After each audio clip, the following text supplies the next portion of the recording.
There are moments when anxiety arises not from loud words, but from their strange absence, when the pauses between statements seem too measured, when the intonation is too calm for something that logically should be spoken loudly.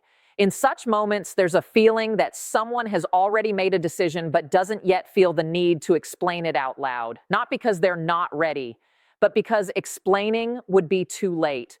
This is precisely where it all begins, not with threats, not with warnings, not with declarations of readiness, but with a cold, almost casual tone in which phrases are spoken that aren't intended to reassure. They don't directly frighten. They register a state of mind, as if the situation has already moved beyond the realm of discussion and into the realm of execution, where emotions are considered unnecessary. At this stage, something strange always appears.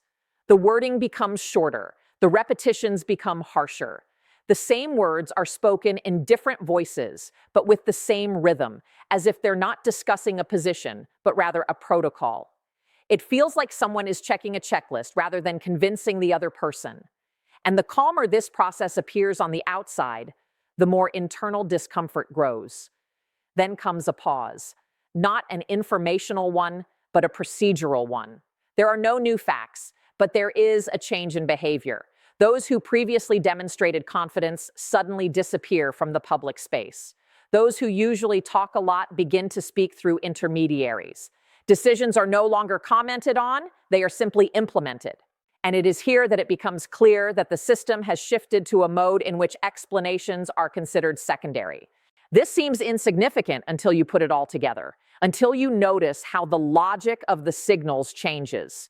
They are no longer addressed to a general audience. They are addressed to those who can read between the lines, to those who understand the difference between a show of force and preparation for its use, for those who know when warnings come too late, there's no one left to warn. And here, the first truly unpleasant question arises. If all this is just rhetoric, why such precision in the wording? If this is pressure, why is it accompanied by silence? If this is deterrence, why does it look like a statement of fact rather than an attempt to stop events? At this point, it becomes clear what's happening isn't designed to persuade. It's designed to accept inevitability. At this point, the system usually fails, not because it breaks down, but because it stops pretending. Standby mode gives way to readiness, but without announcements or fanfare. And this is where the main thing begins. Not what will be said next, but what is already being done without words. And the question now isn't what will happen, but why it looks as if it has already happened. The continuation begins with the emergence not of faces, but of the contours of the system. And the more closely you look at them, the more obvious it becomes. This isn't a surge of tension, but a regime shift, a transition from a state of demonstration to a state of calculation. Here, individual statements no longer matter. What matters is the architecture of actions, which is built silently and almost without comment. The first sign is a redistribution of control, when the center is formally maintained, but in fact it is pushed deeper, giving way to intermediate levels. This appears to be a technical measure, a concern for security, a temporary reshuffle. But in reality, this is precisely how the system recognizes vulnerability. It ceases to be vertical and begins to operate through filters, proxies, and trusted intermediaries.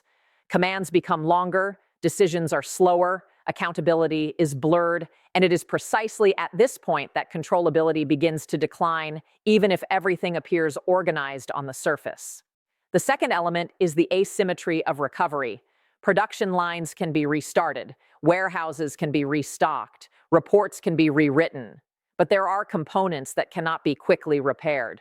The startup infrastructure, the connection between storage and use, last-mile logistics. These are the parts of the system that only work when fully synchronized. If they are damaged, restoration on paper does not mean restoration in practice. And this is where the discrepancy between reports and reality begins. Next comes the effect of the opponent's accumulated knowledge. When attacks are not chaotic but consistent, they turn into a map, a list of vulnerabilities, an understanding of what exactly can be disabled again and faster than they can be repaired. From this point on, every repair attempt ceases to be a step forward and becomes a race against time, in which one side knows the root and the other merely reacts to the consequences. The language of threats is especially telling here. It becomes louder precisely when practical tools are fewer. This is not a paradox, but a compensation. When real deterrence weakens, rhetoric takes its place. But rhetoric doesn't stop targeting systems, doesn't interfere with route planning, and doesn't close windows of opportunity. It merely signals to internal audiences that control remains, even if it's already fragmented. The behavior of allies and partners deserves special attention. Their signals are always more cautious, but precisely because of this, more honest. They don't directly support actions, but they don't impede them either. Their warnings are addressed not so much to the initiator as to the target of pressure. They convey not a desire to stop the process, but rather a desire to minimize their own risks. This is another marker. When even those formally opposed to escalation begin to prepare for its consequences, it means the scenario is already considered probable. Finally, the most important mechanism is the time window. It appears when recovery is not yet complete, but vulnerabilities have already been identified. This window is always limited. It cannot be expanded through negotiations or statements. It can either be used or lost. And the entire current configuration of actions indicates that this window is considered operational, not hypothetical. This is where the tension turns cold, because what's next is not a question of whether a development is possible, but rather the moment when a decision will be made, that waiting no longer offers advantages. And this is the very moment when the system is still functioning, but already understands that the next step may be irreversible. The third stage is always the quietest, not because nothing happens, but because all key processes move into the realm of consequences. Here, intentions are no longer discussed or signals weighed. Here, people begin to live with the fact that the system has entered a phase from which it is impossible to emerge without losses. The only question is their scale and distribution. The first thing that's becoming apparent now is the effect of a fractured center. Formally, the structure still exists, but in reality, it operates in fragments. Decisions are made not at a single point, but at several, and each of them acts with an eye not on strategy, but on survival. This creates the illusion of flexibility, but in practice means a loss of unified tempo. In such a configuration, the system stops anticipating and begins to play catch-up. And a catch-up system always loses to the one setting the pace. Then the logic of irreversible consequences kicks in. Any forceful action will now be perceived not as an episode, but as the consolidation of a new state. Responses to it, no matter how limited, will no longer restore the previous balance. They will only confirm that the point of no return has been passed.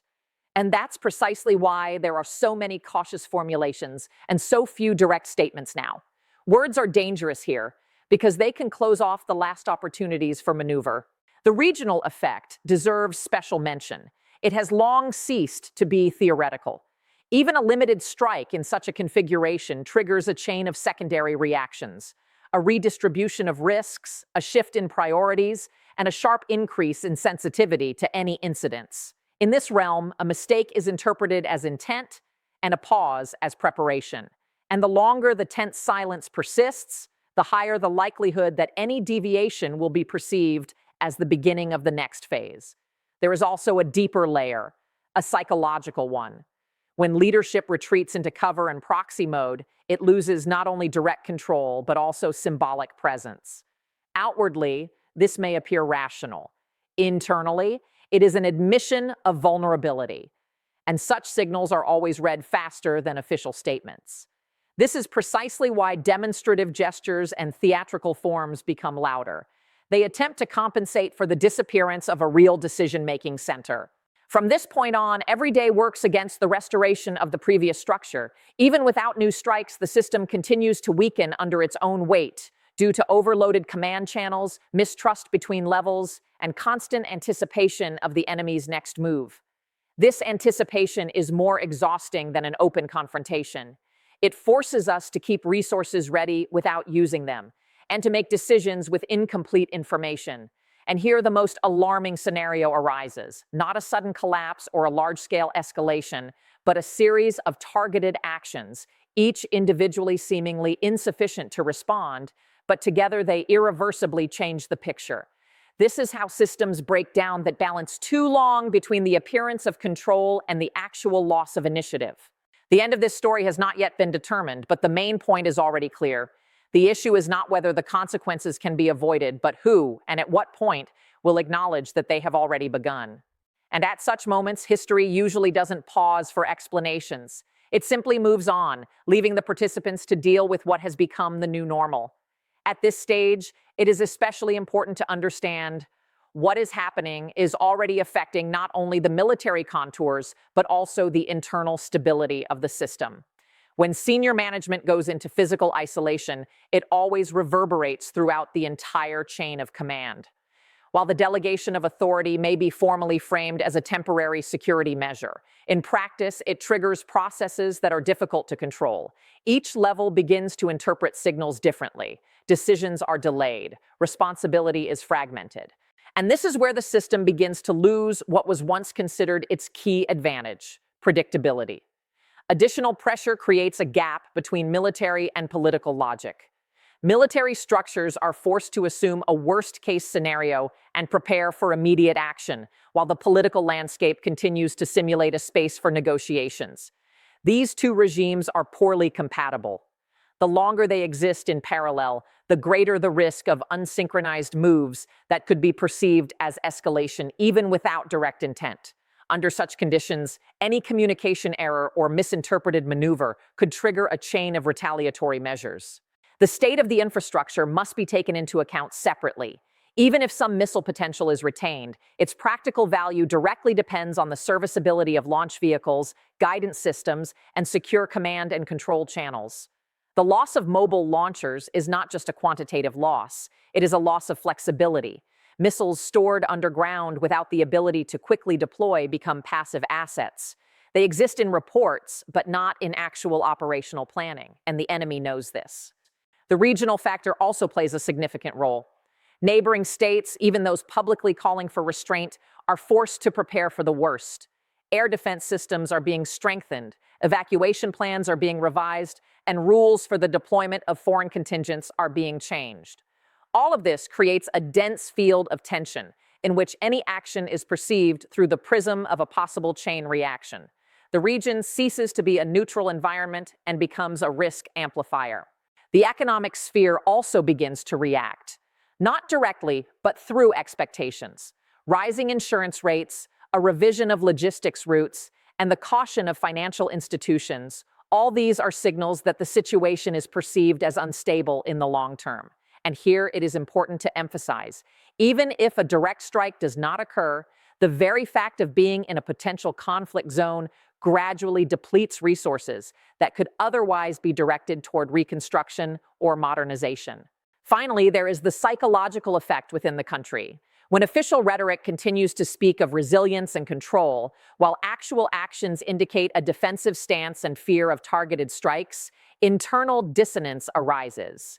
It doesn't always manifest itself in protests or open resistance. More often, it manifests in apathy, personnel attrition, and a decline in trust in institutional promises. It's a slow process, but it undermines the system from within more than any external sanctions. Taken together, all of this creates an extremely dangerous equilibrium. On the one hand, there's a desire to avoid direct confrontation. On the other, there's a growing understanding that the current situation is unsustainable and will worsen over time. In such circumstances, decisions are made not because they're optimal, but because postponing them becomes riskier than taking action. And that's precisely why the main question now is no longer whether there will be a next step. The question is what kind of step it will be: abrupt or almost imperceptible, isolated or widespread. History shows that in such configurations, a turning point most often occurs quietly, unannounced, at a time when all parties have become accustomed to the tension and no longer consider it exceptional. There's another aspect that people prefer not to discuss publicly at this stage, but which is readily apparent within professional circles.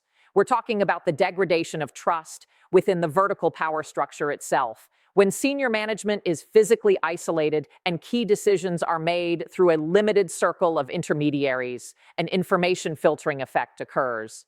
Not all information reaches the top, only that which is deemed acceptable. What passes down are not orders, but interpretations. This creates a dangerous gap between the actual situation and how it is described within the system. In such an environment, the military begins to act more cautiously than necessary, fearing the consequences of independent decisions, while the political apparatus, on the contrary, compensates for this caution with loud statements. Asynchrony arises. Words speed up, actions slow down. To an outside observer, this appears as a contradiction, but to the system, it is a symptom of fatigue and overexertion. The problem of technical resources creates an additional burden. Even with the remaining weapons, their operation requires regular exercises, tests, movements, and maintenance. When some of these events are canceled or postponed due to the threat of strikes, combat readiness begins to decline not abruptly, but gradually. Systems are idle. Personnel lose skills. Errors accumulate. And at a critical moment, this can play a decisive role, not in favor of the defending side. Equally important is the factor of external intelligence transparency. Modern conflict is rarely blind. Any major movement, any infrastructure restoration, any atypical logistical flow is recorded and analyzed. This means that attempts to restore lost capabilities inevitably become known in advance. As a result, every strengthening measure simultaneously becomes a signal of vulnerability. If something is being restored, it means it was destroyed, and that's where the weak point remains. Against this backdrop, negotiating signals take on particular significance. They are increasingly used not as a tool for compromise, but as a way to buy time. But time works against those forced to hide and patch up holes. The longer the pause, the more accurate the other side's understanding of the real state of affairs becomes. And at some point, negotiations cease, even to serve as a delay, turning into a ritual that has no impact on operational plans. The role of regional mediators is particularly noteworthy. Their activation almost always indicates a fear of an uncontrollable scenario. They seek not so much to prevent conflict as to distance themselves from its consequences in advance. This is expressed in cautious formulations, ambiguous statements, and attempts to shift responsibility for possible escalation to one side or the other. This backdrop only reinforces the feeling that the situation is moving by inertia rather than being consciously managed. Ultimately, the system finds itself trapped in its own image. It cannot publicly acknowledge a weakening, as this would destroy the remnants of restraint. But it is also incapable of returning to its previous level of control. All that remains is to maintain the appearance of stability while simultaneously preparing for the worst-case scenario. History shows that it is precisely at such moments that decisions are made faster than new explanations can emerge. And so the key risk now lies not in any single action, but in a series of small, seemingly minor steps that gradually bring the system to a state where any shock, internal or external, can become a trigger. This is the main danger of the current phase. It seems protracted, manageable, and almost familiar, until suddenly it turns out that there is no room for maneuver.